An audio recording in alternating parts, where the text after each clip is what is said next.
Deal. So we still have the little onboarding here, but Okay. But it's good to say hi. Hey, everybody, if you have any questions for Anna, she is the hospitality and restaurateur guru, so you want to ask those questions, and we'll acknowledge them. We should have a couple of minutes after the broadcast if you leave a comment or question. And what we're going to do right now is I'm going to practice your bio. So the talk was called Service Isn't the Same as Hospitality. Yes. I am actually editing your bio just because if I don't edit it now, iTunes is going to give me errors until I pare it down, and I want you to be privy to it. So, but it's such a great bio, it's hard to trim down. Hey, Oscar, good to see you. This is one of my translators from Paraguay from a few years ago. Oscar. Yeah, Oscar, man, good to see you. Seen you popping in today, buddy. Right. All right, what I'm going to do is take out the middle a little bit. Okay, is it AnnaDolce or AnnaDolce? Yeah, you got it. Dolce. AnnaDolce, okay. AnnaDolce traded in her Miss Georgia Europe crown and national fame for a $40 shot at the American dream. Great bio. After getting her start in the restaurant industry, Anna observed that often the biggest missing piece in the hospitality industry is, in fact, the hospitality. Even better. Today, leveraging her background in show business, hospitality, and entrepreneurship, Anna coaches celebrities, elite athletes, and entrepreneurs on how to live a life on their terms. Remind me to connect you with my friend Sherry Riley, who wrote a very similar book on that. She worked at LaFace Records for like 20 years. Okay. And Usher wrote the foreword to her book that came out a couple years ago. Her name is Cheryl? Sherry Riley, Sherry with an I. Okay. So she's somebody that you might have a few commonalities with in terms of working with athletes. You should probably grab her book because she talks about helping these elite people, stop focusing on the 1%, but the other 90% or 99% of life that gives them reward and joy instead of, just that I'd love to see her, 1%.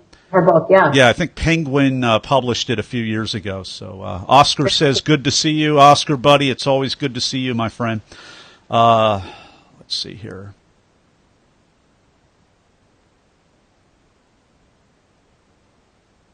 Okay, I'm just looking at my notes. I actually took notes on your talk. I don't take notes on everybody's talk. I try to have a lead in, but in yours, I've got a lot of notes because you had some very interesting stuff in your talk that I'd never heard of. Molecular gastronomy. Oh my gosh! Oh yeah, molecular gastronomy. That sounds like we're not alone. That sounds like a brave new world of and apparently it sounds amazing. It sounds.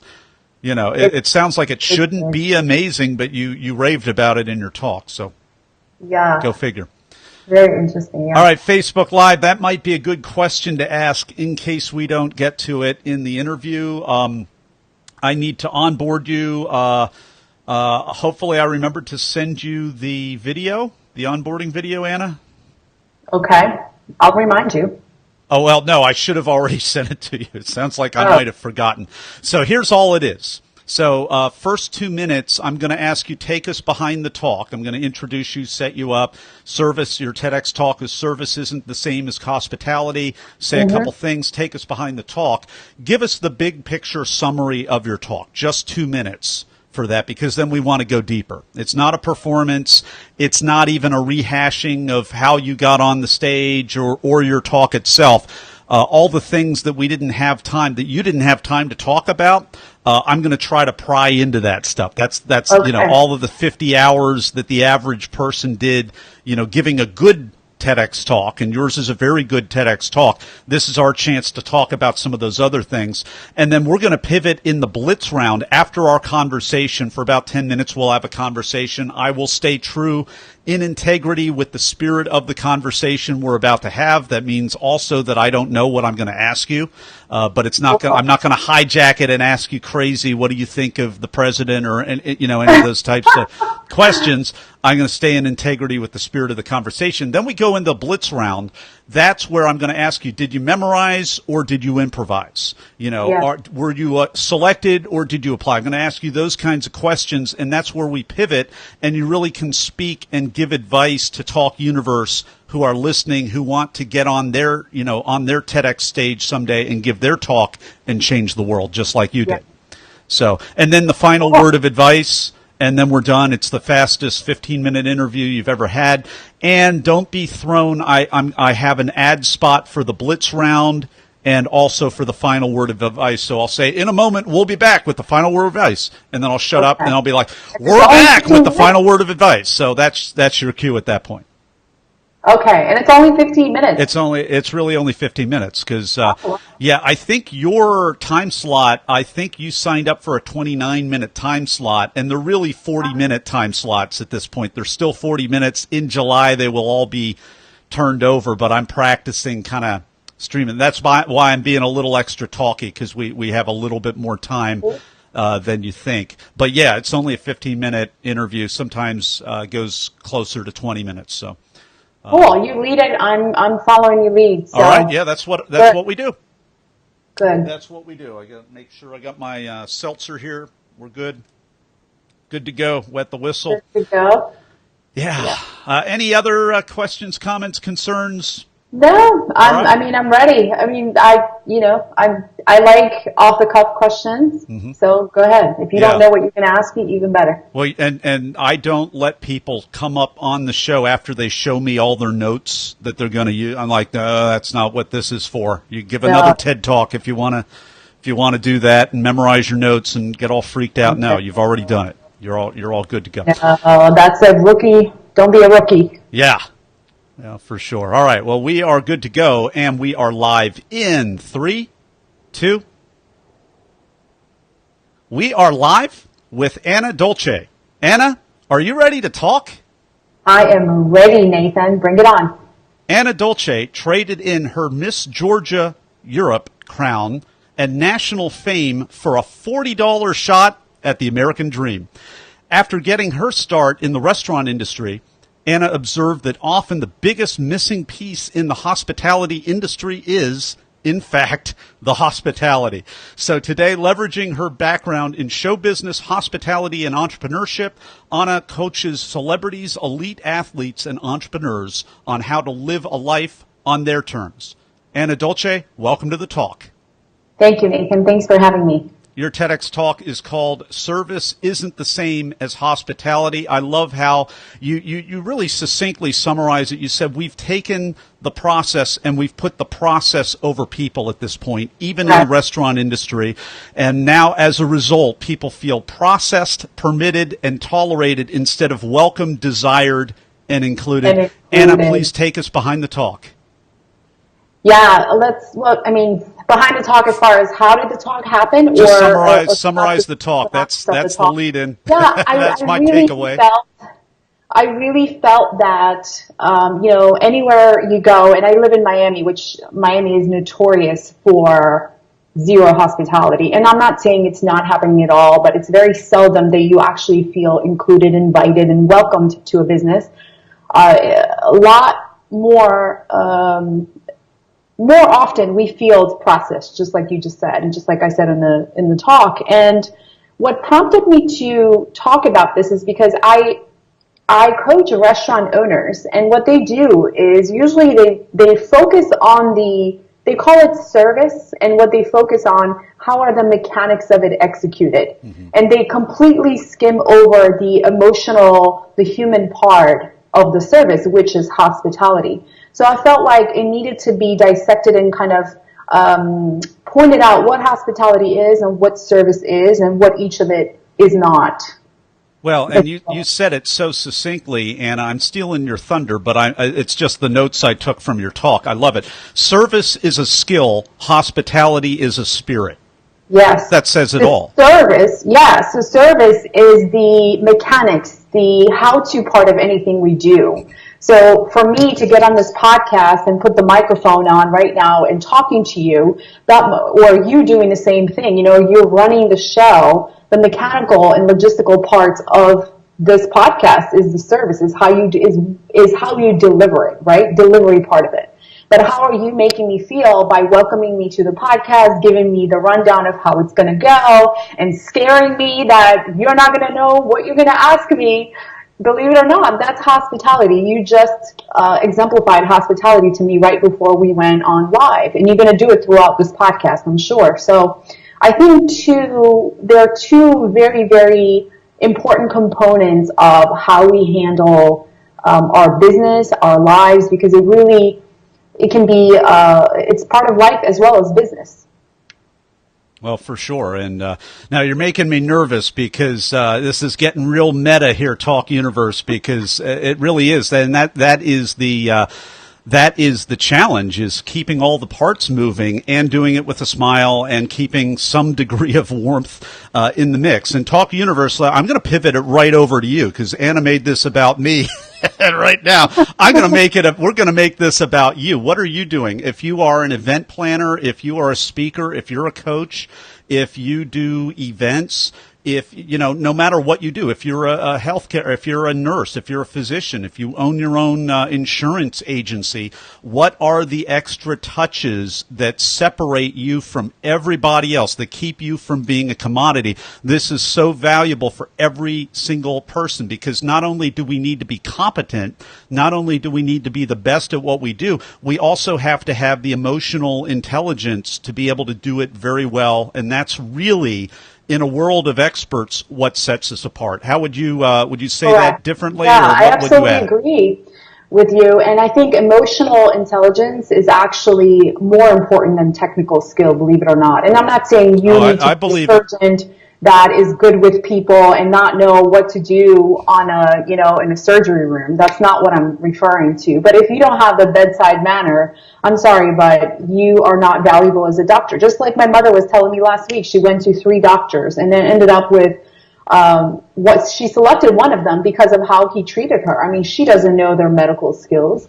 And we run into this every single day, and especially in the medical field as well, not just restaurants. So I felt like it was my place to come up and say, hey, this is important. And believe it or not, focusing on hospitality is what's going to get you the bottom line that you're looking for, not the technicality and logistics and the how-to of it all.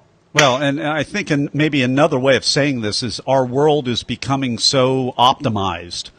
For lack of a better word, it's not a particularly bad word. I was at just this morning, had lunch or breakfast actually at Panera Bread, and I ordered from a kiosk just because I prefer to do that. And so how much more steep is the competition for the high-end restaurants? And you talk about it in your talk about the real fancy, molecular gastronomy restaurants where they can combine textures and fusions and foods and all of this. And it became all about the high tech. And you come in there, and there's no warmth left in the restaurant. And this is a high-end restaurant. More a show than a showing of hospitality. It was a show. They were so preoccupied about how everything looked and how everything tasted that they totally forgot that I was sitting at the table and I was in awe of it all, but nobody really recognized me and my emotions and how I felt. They really didn't. Well, you can't see the forest from the trees sometimes. Sometimes you miss, you just miss the whole point of it all. And I know different diners prefer different things. And, I would imagine the more upscale you're used to and the more you value unique experiences, which can be the food, but then, the service and the way that you're treated, when nothing else separates you and when price isn't an option, I would think that would be the main differentiator. It definitely is. It definitely is. I mean, how many times we all have gone to a restaurant because of how well they treated us as opposed to how their food tasted. I mean, I always say I don't go to restaurants with just good food and just good service. I go to places where they treat me like I matter and they see me, right? And we all subconsciously do that. Yeah. So, I mean, where else? I mean, we kind of put an open net out there, but you're coaching people who are elite athletes, who are celebrities, who are in different environments, who are entrepreneurs. What are some other takeaways and applications outside the hospitality industry? I mean, it's everywhere, but what are some specific things that you've done with your clients to help them up level their awareness and then their level of service in wherever industry they are? Yeah, good question. I mean, every body has a different challenge, but what I discovered is it's really coming down to the human factor and humanity factor. And I define hospitality as recognizing each other's humanity. And, I said it in the talk, that's our biggest job and our best skill. And believe it or not, working with non-restaurant clients or non-hospitality clients, it really comes down to the same thing. Just like yesterday, I had a conversation with Emmy Award winner whose challenges are totally related to hospitality, because all he needed to do is recognize other people as they are humans, and I shouldn't forget that they are humans as well. So, I mean, there are so many ways that I can apply hospitality in anything else, but when it comes down to my clientele, it's a very diverse set of people. They're entrepreneurs, and there's business coaching, and there's private coaching that I do. But believe it or not, every business challenge is a person challenge. There is no businesses without people in them. And when businesses get better, when we as people in the business get better. So even though I have business clients, it always ends up being this personal conversation about not the issue itself and how to solve the issue, which is the technical part, which is the easiest part, but how do you think about it, right? It's always a mindset conversation. So in my work, what I do is, my biggest challenge is to be able to shift your perspective in a way that you don't go back to the same old thinking. If it doesn't serve you, you don't go back there. So I come in as a coach to give you another perspective and have you buy in on that perspective and then apply it to your life, whether it's your business or your life. Anna, are there certain people that maybe you started working with and coaching, and maybe initially, maybe in your earlier days, they surprised you because they almost didn't make the cut, and then they were able to perhaps improve and surprise you beyond what you thought they would do in a certain amount of time? Or are there kind of surprises that you have in terms of who you work with and what they're able to do in terms of their awareness or their will to change, I guess is what I'm really getting at. Yeah, I do. I remember one of my clients who was a restaurant. Gentleman owned 3 restaurants, and he seeked me out and he wanted help, and he was one of those people who said, you know what, I'm doing good, but you seem to know what you're doing, so show me what you can do for me. It was kind of his attitude. And I said, okay, well, let's see what we can do. So once we started working, he was so resistant to change. And this was a guy who, he would help Yelp reviews, and whenever there was a negative review, he would get on the computer and type away in a very sarcastic and very borderline nasty way. So the guy that's not what we want to see as people, we're going to go to that place. Yeah, he took it so personally. And there are restaurants that pride themselves on being rude, and you go there to be treated rudely, and that's kind of the shtick. But I'm thinking that this wasn't supposed to be one of those places, correct? Correct. And he just took it too far every time. And this was one of the conversations that we had. I said, you shouldn't be responding to those reviews if you take it this far. So again, hospitality. But he surprised me because we worked together for 6 months, and he had tremendous changes in his business. And at the end of the day, he was not a very expressive gentleman. And at the end of it, he says, you know what, Anna? And he had never said a praise about our work or me or any of his experiences. But you know what? He's like, I know I've been an A hole, but I'm so thankful for you. So at the end, he did realize that, you know what, all I have to do is just invite another perspective in, show me the better way, and he was willing to do it. Overall, he did it, and he was better off for it. So he was definitely a surprise, just because how sarcastic and how closed off and guarded he was in the beginning. So yeah, I have cases, a couple of cases like that. So we're learning the power of coaching Talk Universe with AnnaDolce, and in a moment we're going to be right back with Anna for the Blitz round. And we're back with AnnaDolce in the Blitz round. I'm going to ask her a series of either-or questions related to the preparation and performance of her recent branded talk. Anna, are you ready? I am ready. Question number 1, were you selected to speak or did you apply? I actually applied. And I was selected to 3 TEDx's, and I took 2 of them. I took 2 opportunities, and I declined the 3rd one just because it was just they were all too close to each other. So I did the Davenport talk and then Bend, Oregon, and then was going to speak at Atlanta and had to decline that. Overachiever for sure. Question number 2, are you a memorizer, an improviser, or a blender? Neither, actually. What I do is I internalize, and I don't know if any of those 3, are the same as what I'm saying, but what I do is I go over my talk and my subject so many times that I do not memorize and I do not improve. I think both of those can be disasters because I did one talk. I remember my very first talk was memorized, and it was so difficult. You know, just the memorization process is difficult, and then when you get on stage, you are full of fear of forgetting what you just memorized, and you don't own the talk. So I say just go over it so many times that you don't need to memorize. It just flows out of you, and that's what I call internalizing. Maybe I'll need to add that as a 4th option for the future. Talk Universe. You kind of did. I mean, I think the 3rd option is what you meant, really. Well, I think you're describing a legitimate 4th option here, so I'll think about adding that.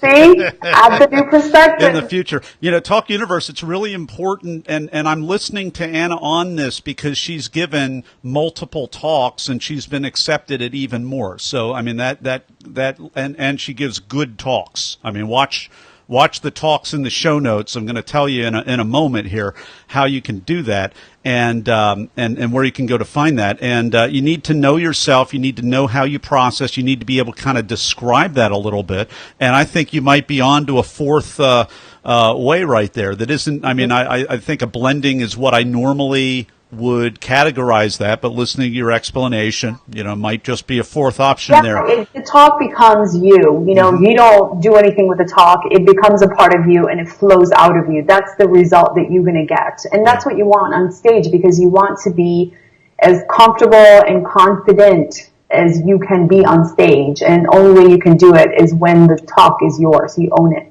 So I call that being prepared and present, and that's not always the same thing. Some people are just great improvisers, and they can get through it, but we know, the more of these things you watch, what a truly quintessential, branded talk, whether that's a TEDx or a TED or a Idea City or a Q or what, all the things that are out there. All right, next question. That was we camped out on there for a little while. Did you have nerves, or were you in the zone, or neither, or both? No, I don't have nerves. I mean, my talk at Bend, Oregon was second to the last talks, and there were 12 or 14 talks, and mine was one of the last. And it wasn't nerves, but there was a lot of waiting around. So we got there very early in the morning, and my talk was like 5:30 p.m. So I had to just wait around. And when you wait around, it's kind of like a lot of waiting, like, okay, I just want to do this already. It was one of those. But on stage, I don't have nerves. I actually get excited. I get super excited, and my mind was completely blank before I went on stage. And then you step in and you just give it to the audience. Anna, were you a closer? Or it sounds like you're fairly late in the lineup. Yeah, I was second to the last. Oh, wow. So what advice do you have for people that are next to last or closing?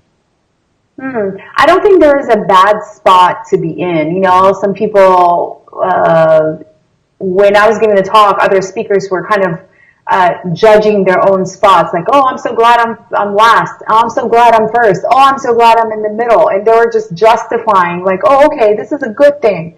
And some were not. So I don't think you can be in a bad spot. You should be grateful that you are on stage, period. And if you give a impactful talk, they're not going to forget you. Because my rationalization was, okay, I'm second to the last. They're not going to forget me. As long as they're all there, they're going to hear me, and they're going to remember me, you know? But I think that's false. I think it's a myth. You are where you are for a reason, and just rock your spot and deliver the greatest talk you can. What's a tip, a technique, or a tool that helped you? Just start preparing early, and even if you improvise, you talked about improvisation before, I would say if you're given a 18-minute talk or TED style talk, you have no room for error, as far as you have no room to blabber or not get to the point. Every single word has a meaning. You have to make it so concise. And for you to be able to do that, you need a lot of preparation. And this is why you shouldn't improvise. Even if you improvise, you should still have a layout, and you should know exactly what you're going to say. Maybe not word by word, but pretty close. And then you start internalizing it. So my biggest tip is to prepare as early as you can, because your talk will evolve and change. What you're going to start with, that's not what you're going to say on stage. Guaranteed. We've been enjoying this talk with AnnaDolce. Her talk is called Service Isn't the Same as Hospitality. And in a moment, we'll be right back with her for the final word of advice. And before we do, want to let you know where you can go to watch that talk. You can go to our show notes page if you don't want to type it all out on YouTube at BeTheTalk.com, and you can also connect with Anna on the show notes page. Her website is AnnaDolce.com, AnnaDolce.com. And we'll be right back with AnnaDolce's final word of advice. And we're back with the final word of advice with AnnaDolce. What is it? Okay, I think my final word would be only do a TED Talk if you have something to say. Don't do a talk because you want to give a talk. Actually have a unique point of view, or at least a point of view, because I run into so many people who just want to get on stage and give a talk, and they say, quote unquote, I want to share my story. But I believe every one of us has a story, but it doesn't mean that you need to get on TED stage to share it. TED is all about new ideas that are not talked about before. TED is about unique ideas that, again, shift your perspective in a way that you don't go back to the same old perspective again. That's what TED is about. And if you don't have that, don't get on stage. You don't need to be there. Just like people who want to write books, and they're like, okay, I just want to write a book. Well, don't write a book because you want to write a book. Write it or speak it because you actually have something to say. That's the biggest error in thinking that I observe. AnnaDolce, thanks so much for your time coming on the talk today and sharing your wisdom with Talk Universe. Thank you, Nathan. And that's a wrap. Great interview. Oh, that was cool. Yeah. That was short. It was it was about 21 and a half minutes, so it was really? On the longer side. Yeah, it goes fast. I tell you, it goes fast. You think you got what you wanted out of? Well, I throw that back around to you, because this is all about service and smiling and everything else. So you've been hospitable. You've been very hospitable. Thank you very much. Well, I'll end the Facebook Live on that note, and then we'll have quick private wrap-up conversation offline. Okay. Hey, everybody, looks like I made the cut on Facebook Live. And if you're watching this, feel free to share it.